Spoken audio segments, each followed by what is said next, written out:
Bonjour, c'est Jean Descartes. Aujourd'hui, dans cet épisode bonus, je vous raconte un aspect peu connu de la vie de Marcel Proust. Saviez-vous que lorsqu'il s'installe en 1919 dans son dernier appartement à Paris, rue Hamelin, Marcel Proust demande à sa fidèle Céleste Albaret d'observer sa voisine, Madame Standish ? Marcel Proust s'intéresse beaucoup à la belle Madame Henri Standish, née Hélène Descartes pour la petite histoire.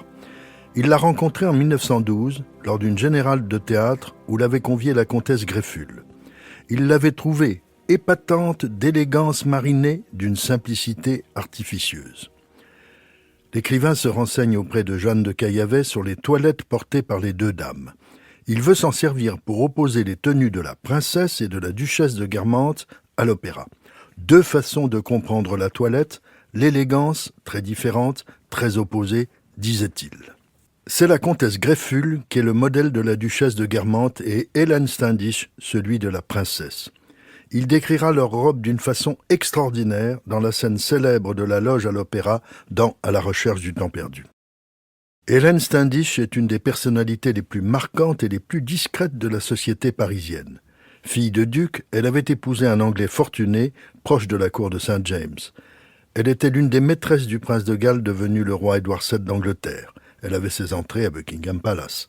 On la comparait souvent à la reine Alexandra, l'épouse du roi, à qui elle ressemblait et avec qui elle s'entendait fort bien.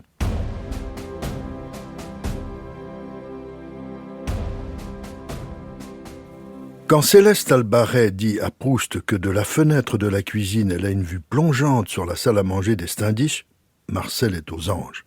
Il lui demande d'examiner la façon dont la table est dressée, comment se passe le service, quel est le menu, qui est invité, comment est vêtue la maîtresse de maison.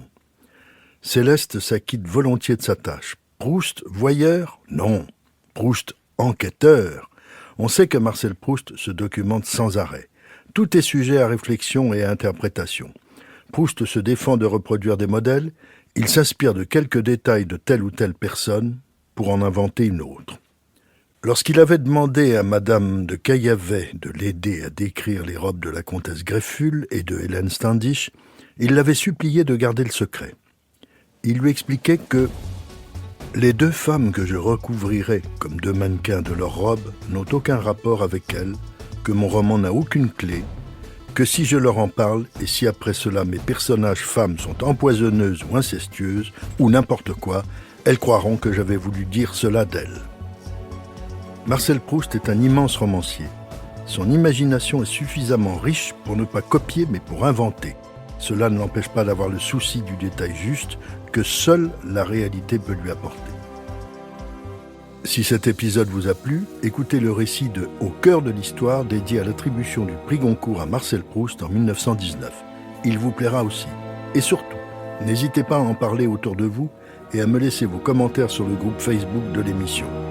Je vous dis à bientôt pour un nouvel épisode de Au cœur de l'histoire. Au cœur de l'histoire est une production Europe 1 Studio. Ce podcast est écrit et présenté par Jean Descartes. Il a été réalisé par Guillaume Vassaux.